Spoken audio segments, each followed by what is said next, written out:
हरि ओम नमो भगवते वासुदेवाय। श्री ओम नमो भगवते वासुदेवाय। ईर्ष्या का भाव रखता है, वह एक प्रकार से श्री हरि से ही द्वेष करता है। ऐसे व्यक्ति को कभी शक्ति प्राप्त नहीं हो सकती। हे माते, जड़ पदार्थों में पत्थरों से वृक्ष श्रेष्ठ जीव हैं, उनसे अधिक श्वास लेने वाले जीव श्रेष्ठ हैं, उनसे भी उत्तम मन वाले प्राणी हैं और उनसे भी श्रेष्ठ इंद्रियों को धारण करने वाले प्राणी हैं। उनसे भी उत्तम है वे प्राणी है जो स्पर्श का अनुभव करते हैं, और उनसे श्रेष्ठ वे प्राणी है जो रस ग्रहण कर सकते हैं।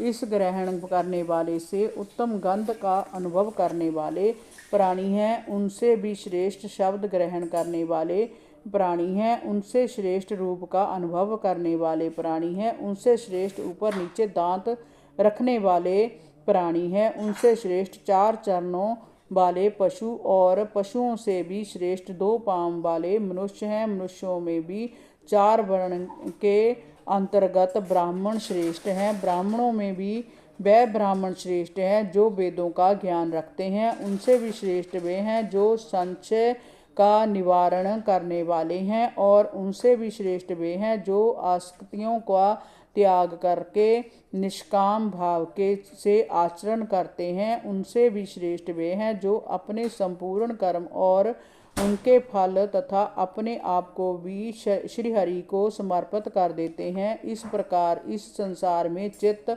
और कर्मों के द्वारा समदर्शी भाव से श्री हरि को समर्पित हो जाने वाले व्यक्तियों से श्रेष्ठ कोई नहीं है।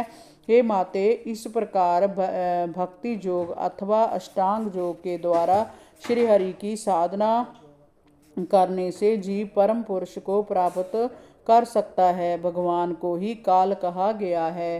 प्रकृति और पुरुष इन्हीं के रूप हैं, और वह साथ भी है और अलग भी हैं, जो सबको आश्रय देने वाले हैं, सभी भूतों के पालन करता है और सभी जीवों का संहार करते हैं। वह जगत का शासन करने वाले काल ही जगों का फल देने वाले श्री हरि विष्णु हैं। भगवान का ना तो कोई मित्र है, ना कोई शत्रु और ना कोई सगा संबंधी। भगवान काल रूप में सदा सजग रहते हैं और पाप कर्मों में पड़े हुए प्राणियों का संहार करते हैं। समस्त प्रकृति इन्हीं के भय से गतिमान रहती है। वह सृष्टि के नियंता हैं। इस काल के ही भय से समस्त गुण देव दानव जड़ और चेतन प्रकृति अपने अपने कार्यों में सक्रिय रहती है। जय अविनाशी काल स्वयं अजन्मा और अनादि है, किंतु दूसरों का आदिकर्ता उत्पादक भी है। जय स्वयं अनंत होकर भी दूसरों का अंत करने वाला है। जही सारे जगत को रचना करता है और संहार भी करता है, जही काल पुरुष कहलाता है। हमें इसी काल पुरुष की निष्काम भक्ति करनी चाहिए। 30वां अध्याय। शरीर में आसक्त मनुष्यों की अधोगति का वर्णन। श्री कपिल देव जी ने कहा, हे माते, जिस प्रकार वायु के द्वारा उड़ाया जाने वाला मेघ समूह उसके प्रबल वेग को नहीं जान पाता, उसी प्रकार जय जीव भी काल वाला मेघ समूह उसके प्रबल वेग को नहीं जान पाता। उसी प्रकार जय जीव भी काल वेग के प्रबल वेग को नहीं जान पाता और विभिन्न जोनियों में गिरकर अनेक कष्टों को भोगता रहता है। जय अपने सुख के जितने भी साधन एकत्र करता है, काल उन सभी को नष्ट कर डालता है। इसका कारण यही है कि जय जीव अपने शरीर और अन्य संसाधनों को नित्य और स्थायी मान लेता है।